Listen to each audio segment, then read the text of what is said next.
It's recording. Well, there's a camera already on me, so I'm not going to. This week, I'm pleased to introduce our two visitors from Sydney. Obviously, as a world city, you're suitably placed. Mike Gibson is an installation artist, and from Melbourne. Oh no, very much Melbourne. Alistair Kirkpatrick, who's a formerly trained as a landscape architect. We're going to have a landscape infused discussion, I believe. They have the rules have been bent to some degree. I'm looking forward to see what the rules are. But there are short-lived plants, botanic gardens, and other landscape business. So, and we will interject at various points to kind of re-defer the conversation. If needed. If needed. It might just run, and who knows where we'll end up. So, is there somebody going to kick off? I was imagining I was going to start because I was from Melbourne. Yes. It's just the arrogance of Melbourne. Is that alright? Oh, it's just arrogance. Okay. Well, I just wanted to start by thanking you very much for inviting me to talk today.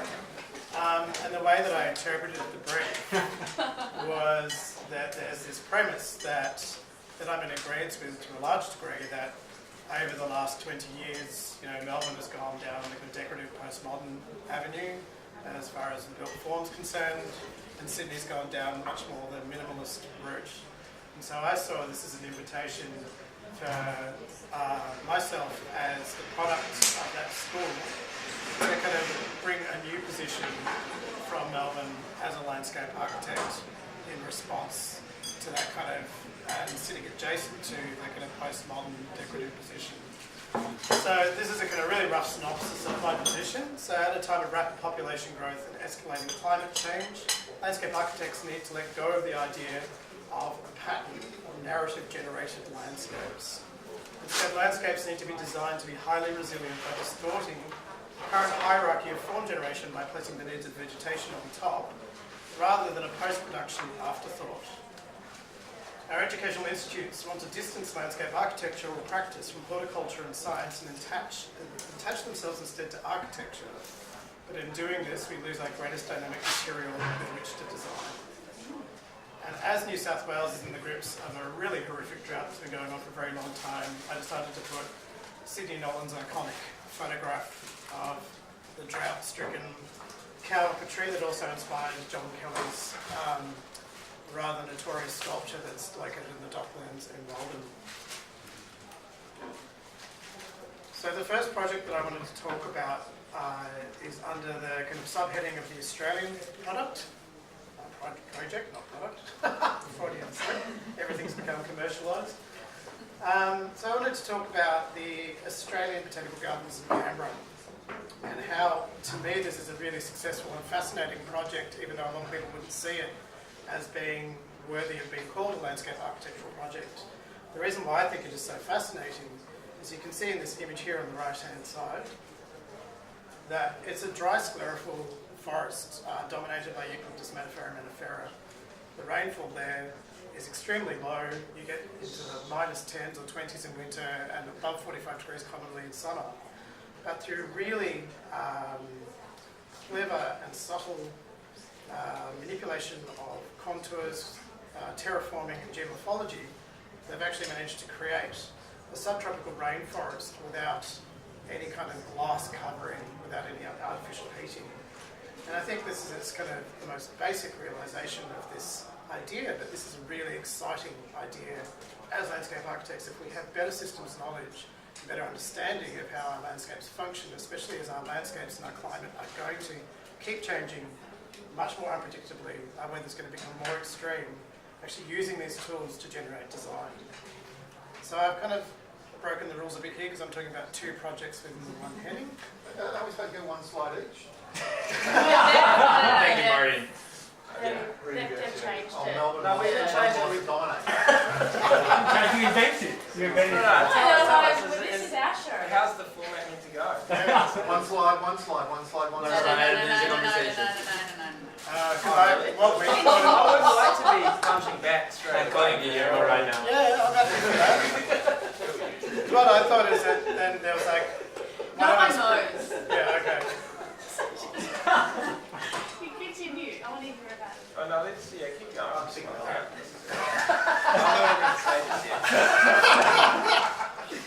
So, even though I think this is a phenomenally beautiful project, the TCL Arboretum in Canberra, it's very much a top-down project in my opinion, because it's this kind of pattern that's being enforced onto a landscape, and the only kind of mediation or dialogue that's happening with this pattern that's being put onto this landscape is the dialogue that's being forced by the topography.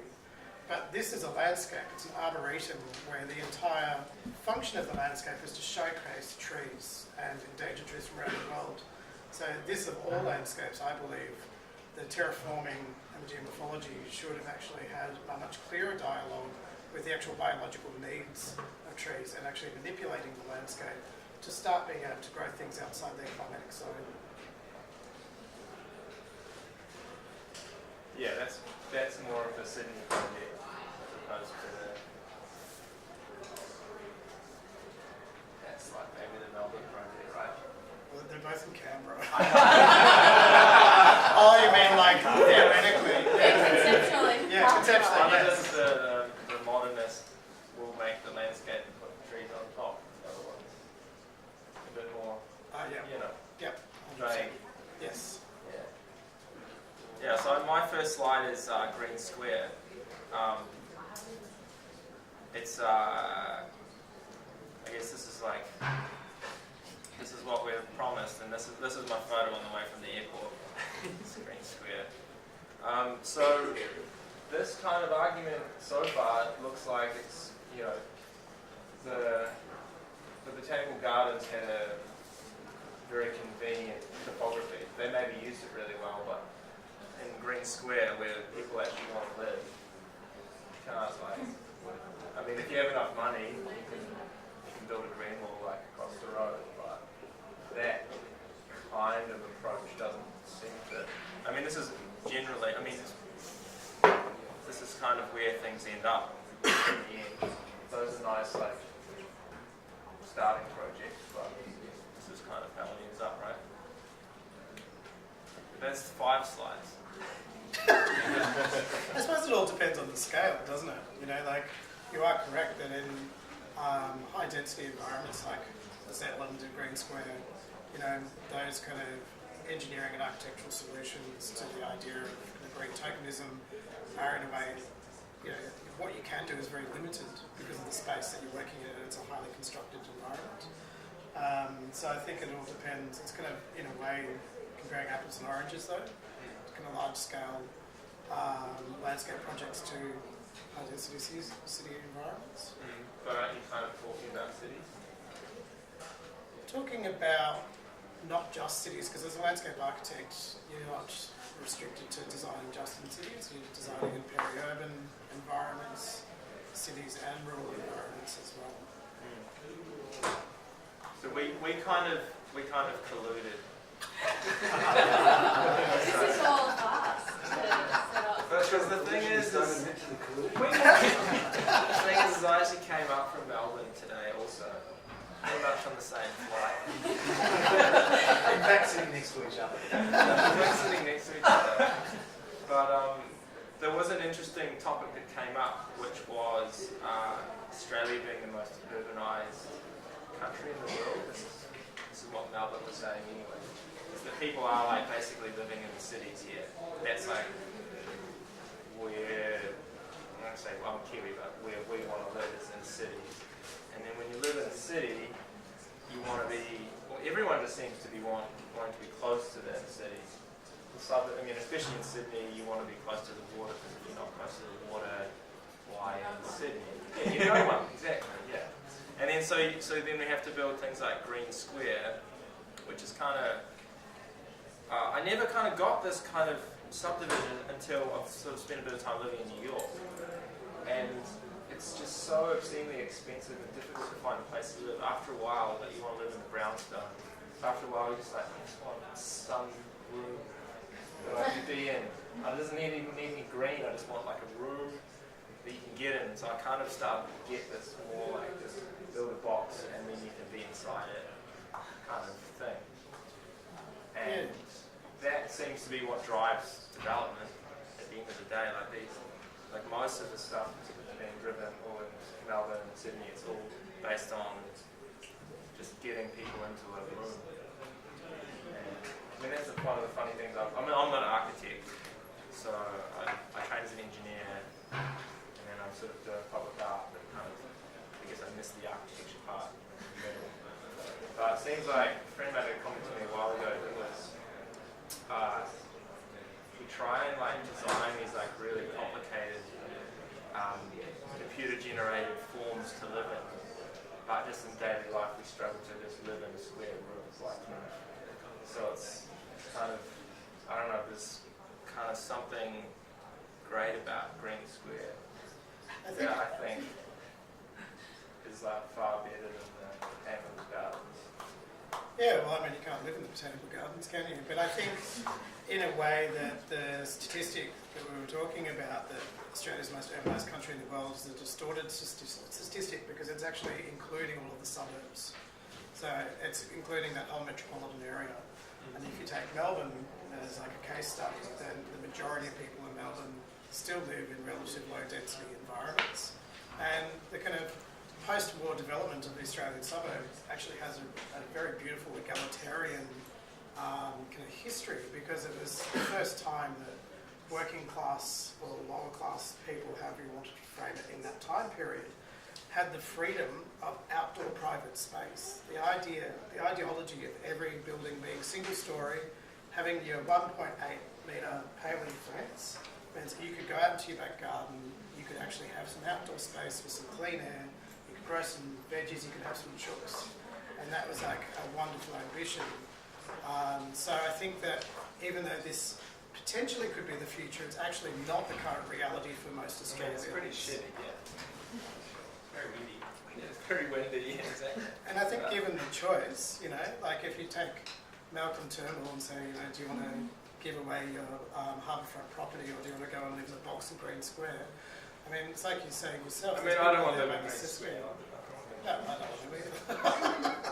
Where do you want to live? Probably out in the suburbs and children. Yeah, I'd say. With the promise of the post-war period, like your garden. Yeah. Your... No. There's another thing that connects those. There is one thing that connects these, and when I look at that, I think of that as a terraformed kind of outcome, given that a large part of it is actually subterranean. Yeah.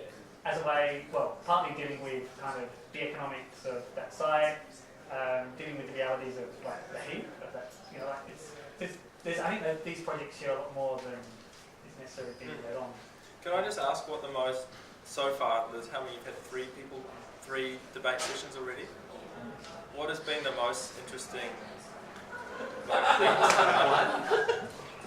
has been? Outcome. What's been the most interesting argument so far? Sydney people, like me. Sydney people. What's Yeah, you mean like who won? Well, I think.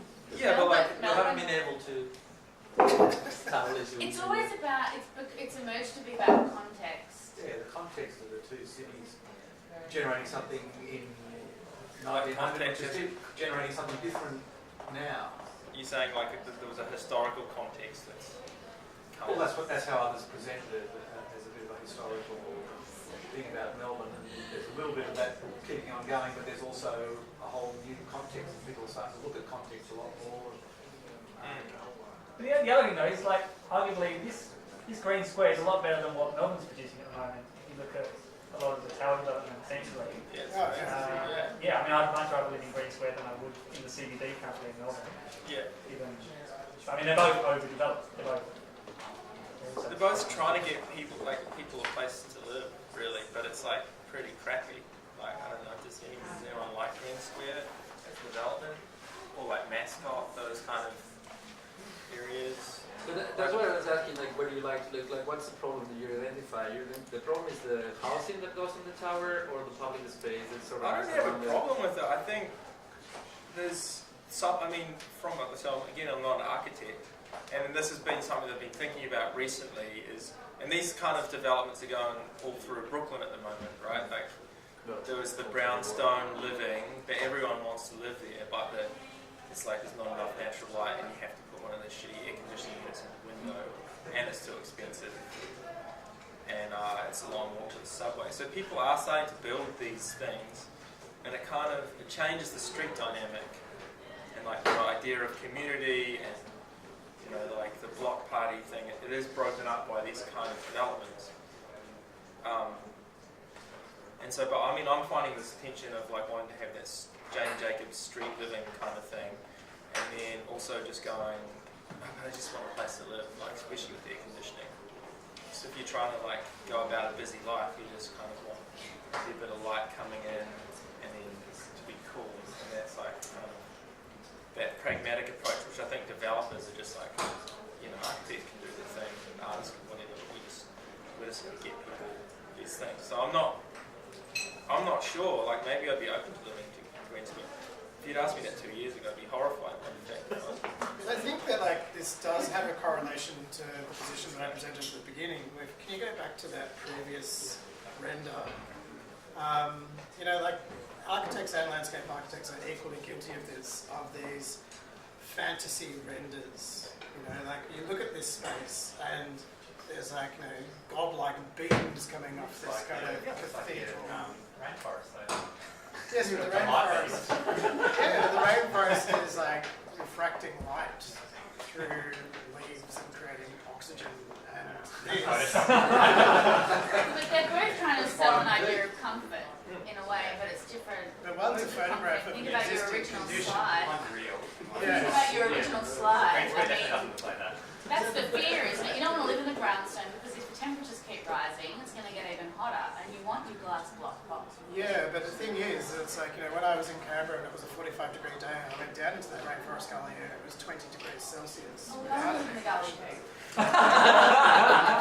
This green square, like it had a picture of 2 Caribbean maculatas and then all these kind of proposed program. Everyone's going to be sitting on a seat and everybody's sitting under an umbrella. And in reality, people are going to use it as a transitory space. It's not big enough to be a passive recreation space, and it's going to be an effing horrible place to sit because it's going to be windy, it's going to be hot, it's going to, Sydney used to never have, common degrees of 40 above, which Melbourne has always had because it's got a continental climate rather than a maritime climate. And because of our climate changing, now Sydney's having to deal with those 40-degree days, and that kind of proposition is not in any way prepared for that as a landscape, even if it is just a forecourt to the big glass shiny building. Next slides. I'll start off because I won that one.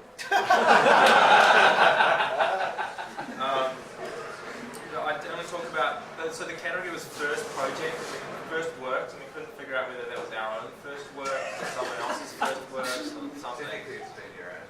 Yeah. Okay, so maybe I got this one right. You did get that right. So I've just done a public work in Wollongong, which has kind of been my transition into more permanent works, and I've kind of been embraced by the landscape architecture community, weirdly, which is quite surprising to me.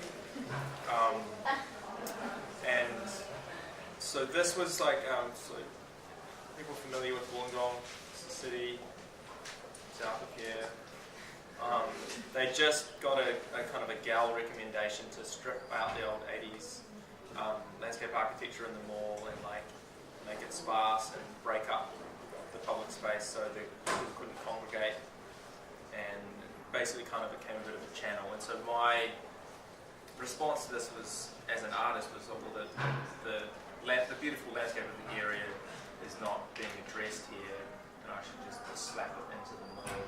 So I used these large carved sandstone boulders and palm trees to,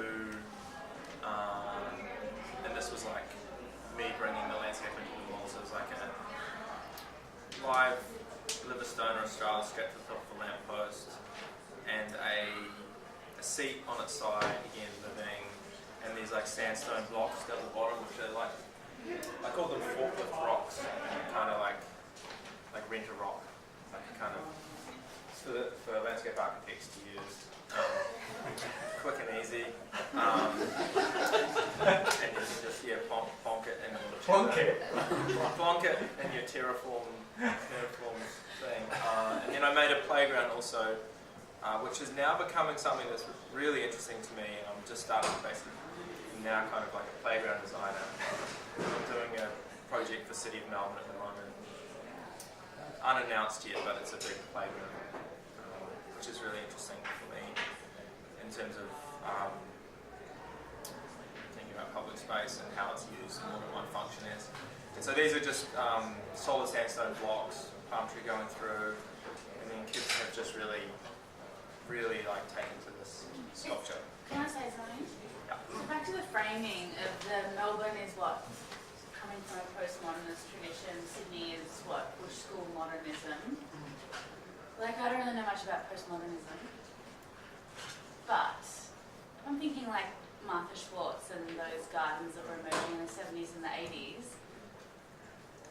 Would you say this project is potentially riffing off that lineage?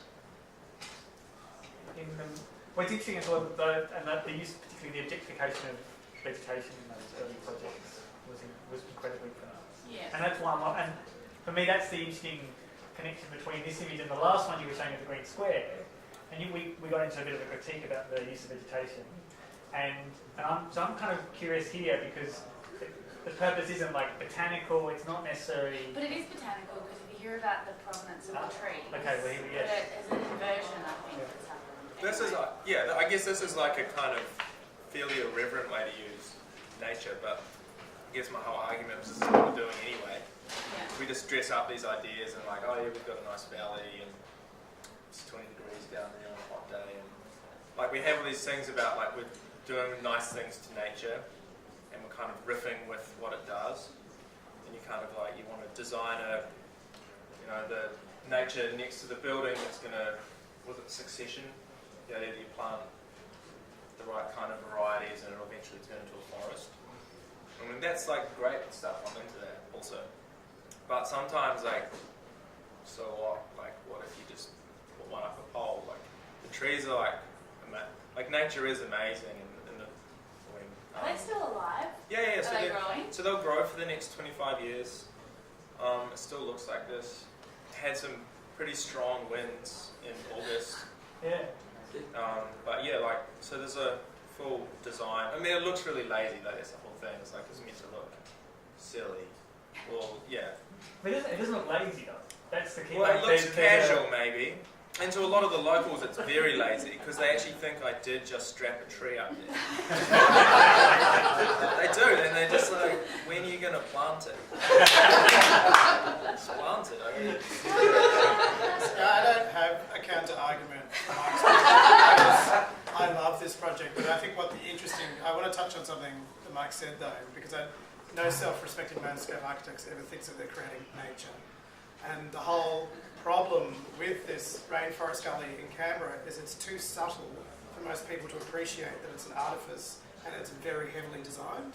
And people go, oh, it's nature. No, it's not, it's an artifice. But it's also serving a really important human function. More people die in Australia from heat than any other natural disaster. This is a real and serious problem that as designers we need to face. Hundreds of people are literally dying. So that is actually a very valid, broader issue to actually address. But you could also say that through the Mark's project, there's a framing of nature which contributes to that argument. So there's different conversations around nature. I think it's brilliant. Yeah, no, I'm just thinking about what you're saying, and the framing, we're already doing this, it's in almost a more radical... Yeah, well, what I think is the most interesting conversation that can come out from what I've got up on the screen and what Mike's got on the screen is the power of being an artist to be able to do something like this. Because this quite unremarkable collection of shrubs has taken about 6 years of fighting bureaucracy, manipulation from the City of Melbourne Council to be able to get this through. Funding, meetings, more meetings, you know, talking with the Premier to get this to happen. When you're an artist, that can happen, and it's like, yeah, sure, no worries. Because of your amazing engineering background as well, you can convince them. Yeah. There's definitely there's like a little passage that you get ushered through. Yeah. For sure. And it's often, in this case, it was commissioned at the like mayoral, you know, like council select committee level, as opposed to when you commissioned it a lot, you know, from the bottom you have to go through so many levels. It's just like, it's almost not worth it. Yeah, well, it's interesting because What is that? Yeah. So this is a woody meadow. So Sally Tyrrell came and gave a lecture at RMIT yesterday for a subject I'm teaching there at the moment, and it's really interesting because the City of Melbourne outsources all of their maintenance to Serco, which is also the company that runs all the detention centres. Nice. But she raised a really fascinating point that the way that they maintain public space and green space especially is written into their 2-year contract. So if you want them to do anything but mow, slash or spray, they will not do it until the contract is renewed and has to be renegotiated. So to get anything that is actually interesting as far as planting design or planting strategy through, it's a long-term process, and this is why we end up with very underwhelming green spaces in the public realm. So this was an actually really interesting solution, because it was like, how do we reinterpret the idea of a meadow but with non-herbaceous plants, but woody plants, and they get coppers once a year at the time of the year that Serco agreed that they would cut and prune, and how can we choose species that are going to respond to that treatment? So it was a really clever way of creating a much higher level of diversity sitting within the kind of prescribed maintenance regime. And I think as landscape architects, that's kind of something that we really need to think about, because any kind of garden, whether it's a major park or a private garden, is never an object, it's a process. And the problem that I think I face a lot with clients is they think of a living organism and a collection of living organisms as an object. But as landscape architects, we're always dealing with dynamism, you know, like changing landscapes, and so we can't think of it as an object, and maintenance is the absolute key of success of a landscape. Much more than the design, I would argue. So are there any landscape architects here, or is it all just like architecture, straight architecture? Also, there is both. There's 2 programs. They will be soon. Reluctant, two reluctant landscape architects. But it's, yes. So it's half and half. Like there's architects here as well. Yeah. But I think that same thing of the maintenance and the well, you know, architects design effectively some structure with facade, and we have to look at it. We have to walk down the street and look at it. No, but I mean, at the end of the day, I mean, you know, as an artist who's like interested in public space, you are like flooded with aesthetics, and architects, anyone who's aesthetically minded, is flooded with this stuff, and they think about what they're looking at, and why am I looking at that? Why do I have to keep looking at all of these facades? Who designed them the way they look like that? And you know, in Melbourne, it's kind of it's horrendous. It's horrendous. Yeah. It's just awful. Yeah. It's like, Maybe I'll take you for a walk in the But city and stuff. I think your point, like you said this was sanctioned by the mayor, and like their projects are very different types. I think it's unfair to compare them on ground, because like So I we guess don't necessarily want your projects I've everywhere. moved on from that. Yeah. But being that there's a prescribed, it's difficult to do something new, right? As an architect, you could design a new facade. We talk about the sugar factory, or maybe you won that one. So but you know, it's difficult to do an interesting facade, and often they're just super decorative and really kind of annoying.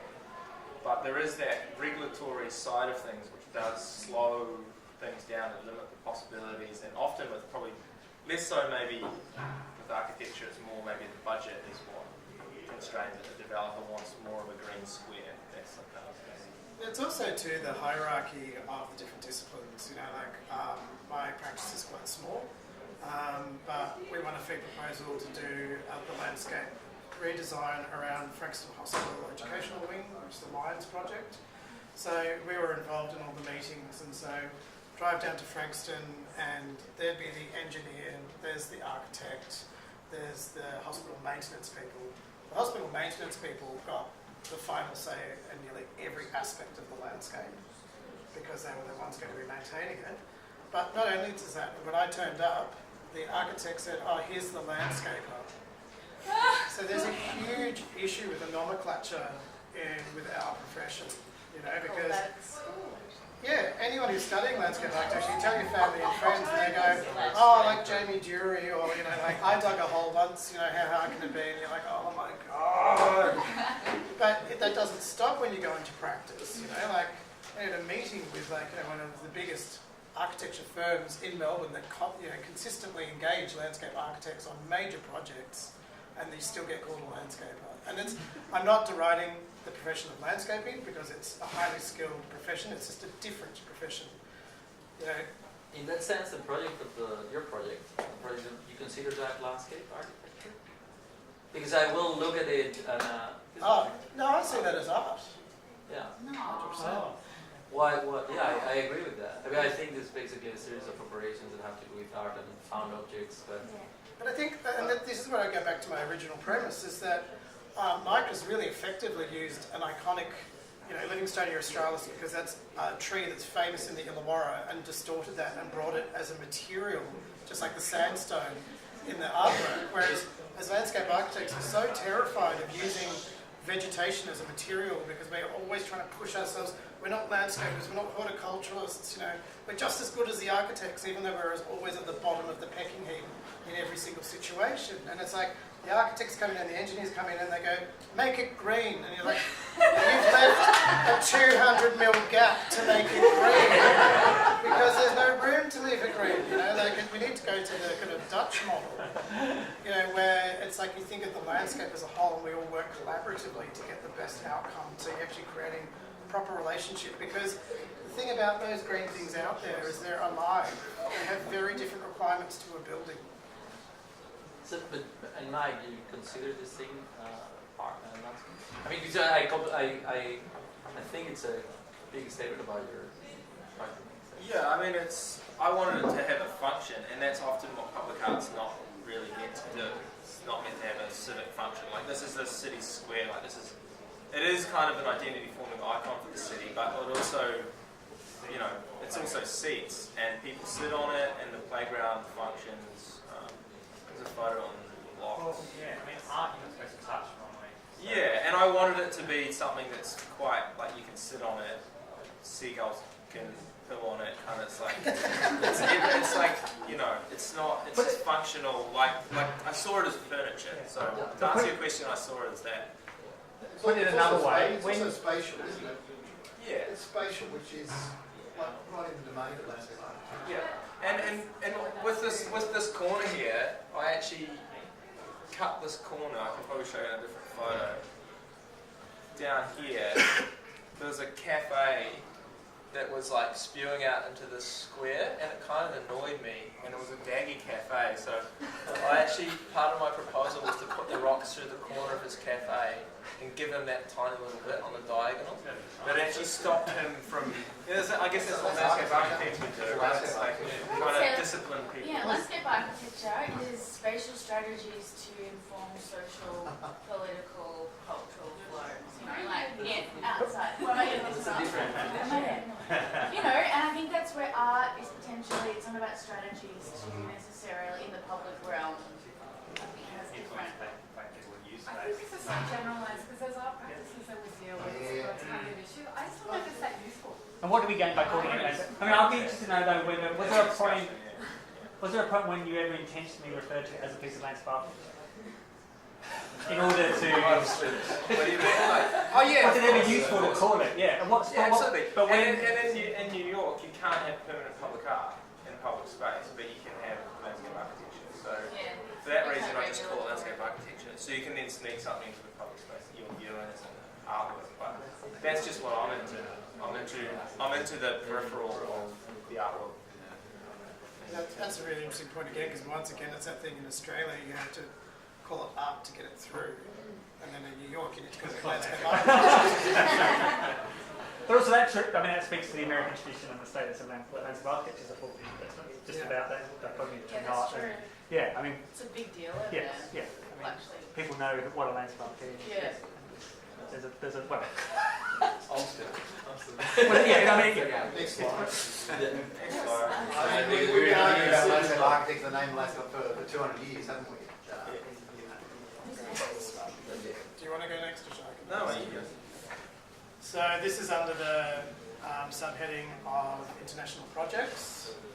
And so, yeah, once again, kind of, I'm very intentionally putting up projects that a lot of people would deride and not actually think of being worthy of discussion as landscape architecture projects because they're floriferous, they're soft, they're herbaceous, they're temporal, they're not grand gestures that you can take photos from a drone to put on the cover of Landscape Architecture Australia. So this is the Lee River Valley for the London Olympics. And this project, I forgot the name of the person. They've done these fascinating studies over the last 10 years about different seed mixes. the guy from Sheffield. Yes, originally Australian though. Dutton and very professional. We've already got it from the front here. Awesome. Oh, sorry. Okay. Thank you. So yeah, like what looks like a pretty field of flowers is actually the result of like 10 years of research of different seed mixes, different conditions. This is a post-industrial landscape with a lot of heavy metal contamination. Huge amounts of terraforming had to happen, but you end up with this really beautiful, dynamic landscape. So I think as landscape architects, we shouldn't be terrified to refer to public green space as a garden. In the 19th century, it was perfectly acceptable to call Carlton Gardens a garden. Nowadays, if you tried to put that proposition forward, it would be slammed. Yeah. No, I don't like gardens. No. But it's a question. You don't like gardens? Who doesn't like gardens? Let's talk about it. It's like a garden is passive. It's not urban. It's not. The context in which we had that discussion is great because it was about first year and about, it's like saying design a house, which is as equally derided by architects. So, yeah. No, that was an interesting discussion we had about first year because there's a claim, a discussion because the first year is joined between architecture and landscape. And there's a common project and there was a possibility of designing a house and a garden as the first thing. And the house was okay. But the garden was reimagined house. Could you imagine? Been a reimagined Garden. And the notion of garden was resisted. It was resisted, yes. Yeah. Primarily on the grounds that, because of the cultural baggage. Yeah, the carriage, and necessary. But also we don't. But also I'm not interested in pursuing a project that is conventionally seen as a supplicant to the house and the garden. And we don't necessarily have a semester in which to challenge that bias. So I'm just going to bypass that, and we can deal with it. Not as a question, but in the studio, like let's not deal with this at the opening of first year and establishing a kind of foundation. We'll deal with that. Give it time later on. But there is an idea, because I went through it at RMIT, no one spoke about gardens. Gardens aren't cool. I love gardens. My PhD's on a fucking botanic garden, so yeah, that's fine. But there is it's something like, about, we don't talk about gardens. I think because it's unprofessional. It's gardens also are residential and they're... I feel like there's a certain level of like gendering to this as well. Yeah. Like when there's like big, bold landscapes that are heavily kind of engineered and they're kind of like, and then like soft, subtle. Where the women are doing the garden. Well, yeah, in these kind of archaic traditional ideas of the role of the male and the female, not actually talking about biological men and women, but this idea in the kind of patriarchal construct, a subtle floriferous move like that has been derided and seen as not important. The role of the domestic, which, like if you look at through like queer history and you look at like feminist history, it's all very much seen as the realm of the woman in that particular framework. And I think that there's a hang-up of that to actually not respect these landscapes. No one's been arguing. Dominant. Yeah, no, so I guess, responding to the garden thing,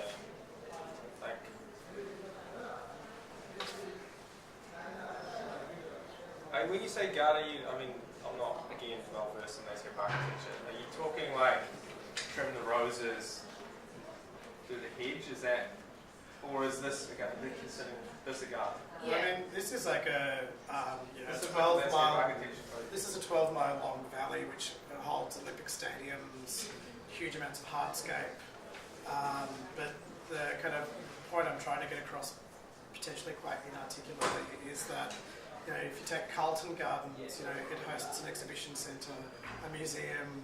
Like there's amazing hardscape for skaters. The idea of a garden, it's enclosed, it's where particular encounters happen, it's potentially there's private, public parts to it, but it's And as it's opposed also to like manicured. Is that It part could- of like the maintenance? I think it's more the conception of it as a space and Is the... it scale, maybe? I It think could be often anything, because you can have landscape botanic projects gardens, you can have focuses- private gardens, but it's just that the idea of a garden. But that's also, not a garden in relation to a architecture. house is a very different.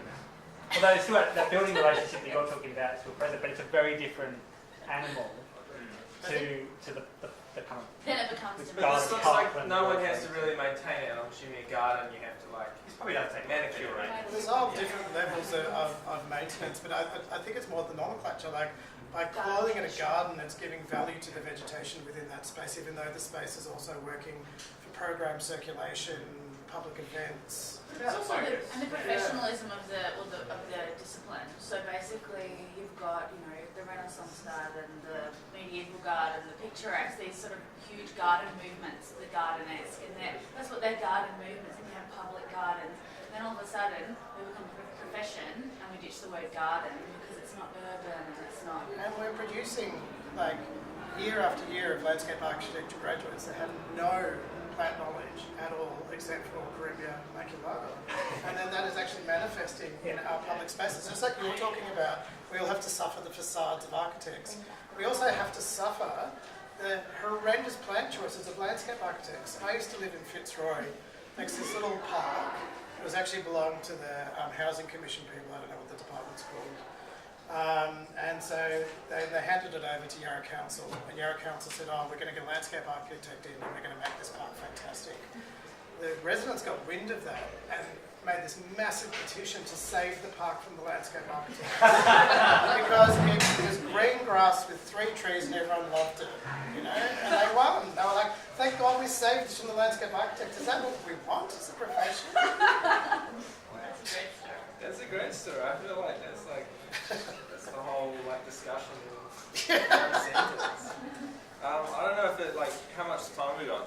One more slide, yeah. I'll just quickly run. I'll just run through this whole this is New York stuff that I just whatever. It's Well done.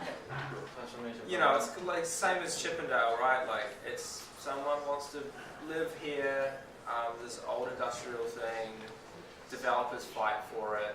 There was a lot of controversy around this, and I don't know. I mean, I met one of the guys who was one of the activists that tried to get something interesting to happen here recently. They wanted to be the Brooklyn Tape or something. It ended up as being this thing. This is the rendering. Bunch of And build up road. a bunch of buildings and some park space in the front. I mean, that's kind of rare in New York. I don't know if you know much about the history, but Robert Moses built highways around the entire Manhattan, and so Brooklyn is only the only part of Manhattan that really has much park on the water. And then developers run into trouble. They're having trouble leasing it, but it's still kind of. I mean, this was a few weeks ago. It's like people use it. It's functional, and it's just like they've done some interesting plantings. I didn't have any other good photos of it.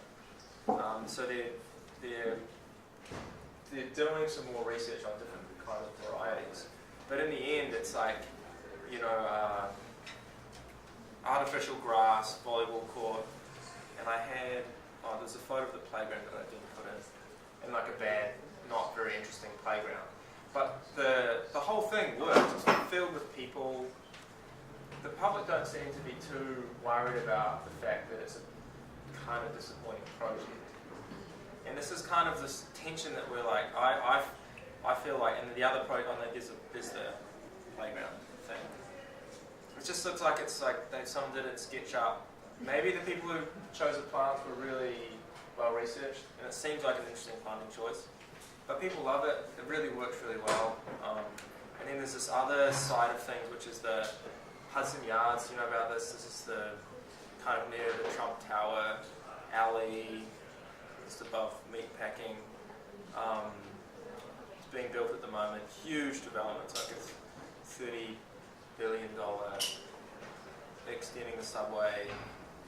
Very long way from the like block party scenario. It's really like glass architecture, and then there's this like Thomas Heatherwick. You know Thomas Heatherwick, the kind of artist architect guy.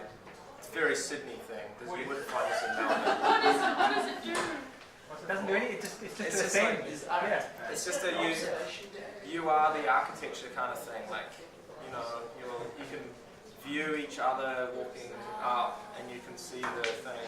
It's like kind of like a big sculpture architecture.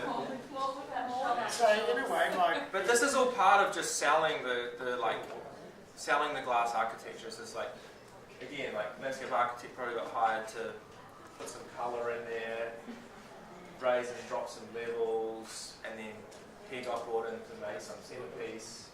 And it's just part of the bigger thing of like selling kind of a big development, and we're all just part of it. Your choice is a perfect complement to this. Your Brooklyn Bridge Park, yeah. in so many ways. Yeah. Yeah. And Yeah, this is a not interesting development, by the way. This is like a disappointment. Yeah. Are you saying in a way that we're kind of too ingratiated with our own self-importance as designers? No, I'm saying this is great. No, because I was The going argument was that to people are still agree with using you. that space. People are still using it. There's something other than maybe how it's been designed that makes it successful. Yeah, because obviously I misinterpreted what you were saying, but I was going to agree with you because you're saying it's not a successful design, but it's being really heavily used. Yeah, So but that's the same thing as artists, right? We're like contemporary artists. We do this stuff. Not many people go. This museum attendance is very high, but generally someone on the street's not interested in what I'm doing as a contemporary artist, as a painter or whatever. But they love music. Like, people love music. And so, I mean, I kind of think that's almost analogous for architects and landscape architects. Like, no one really cares about our logic, what we're thinking about, but they're more interested in, like running and what they're listening to while they're running down the thing. And I find that difficult as an artist, like trying to, sometimes, I mean, I've never been a good musician, but that's something that people actually want. People actually want really good music, they're really interested in it, they're excited about it. People often aren't really that excited about it. I'm talking about like all of society. Like no one, like the most famous musicians, whatever, everyone knows who they are. The most famous artists, maybe 5% of the population knows who they are. And where I've started to go as an artist is I'm making playgrounds now because it's something that people actually want. And I'm not saying necessarily make interesting sculptures, but I'm trying to get to something that people actually want. And people actually want this. And they don't have a problem with like why we have a problem with it. And that's part of this like thing that I find difficult, which is maybe this is a lot more Sydney, right? As opposed to this is maybe a lot more like sophisticated, intelligent. I really like. It's interesting though, because we don't ask these kind of questions as landscape.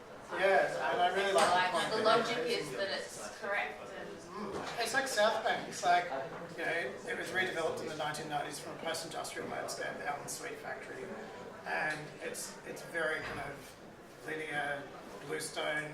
It's incredibly successful, but it's successful because of its position, its geographic position, its relationship to the city. So potentially it's not the design at all. And then sometimes it's the green squares where the hard work is. Yeah. It's a shit site. Yeah, It's a that's drain it. swamp. Yeah. And it's hot and windy. That's where the design challenge is, not here. Yeah, I remember sitting in a lecture when they were talking about the redevelopment of Dandenong on Lonsdale Street, which is a southeastern suburb of Melbourne for people who aren't familiar with Dandenong.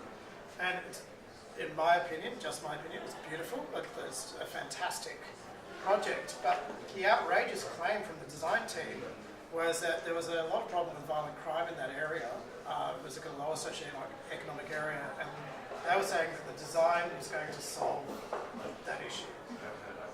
And it's like, well, it could contribute potentially because of circulation, maybe lighting.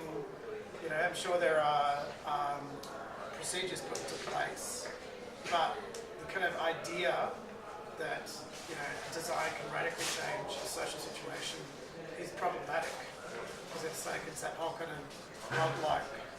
There's a lot of claims made from both disciplines about. Yeah. Coming back to the garden house, and the other interesting thing about this one is that, I mean, I would argue that project is as great as it is because of the absence of architecture. Because this is the parsley on the pig. This is the only reason that exists is because people in Brooklyn Heights didn't want towers constructed in front of them, and that was the saving grace, and that allowed that intervention to have a certain autonomy.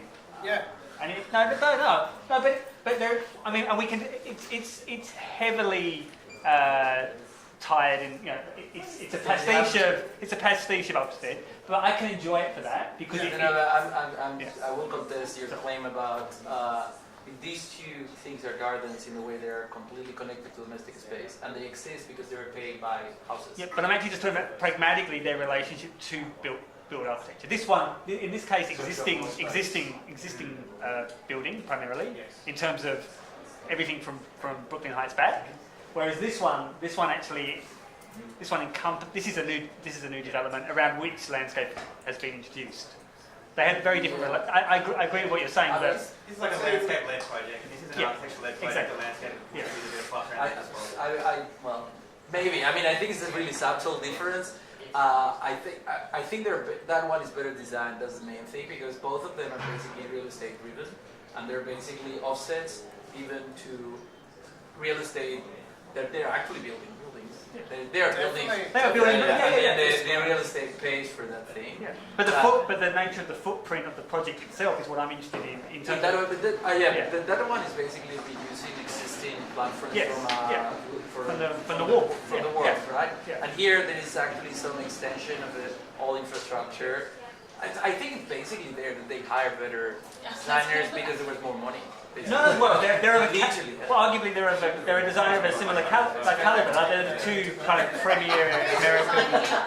So this is both Michael Van Valkenburg. Yeah. This is Teardrop Park, and what you're I saying love Teardrop is Park. very much true, because it was built in conjunction with the houses at the same time. So although it's a public space, it very much feels like a private space, you know, because the residents have taken ownership. What I love about these two projects, though, and the reason why I put them up, sorry? And they're both NVDA.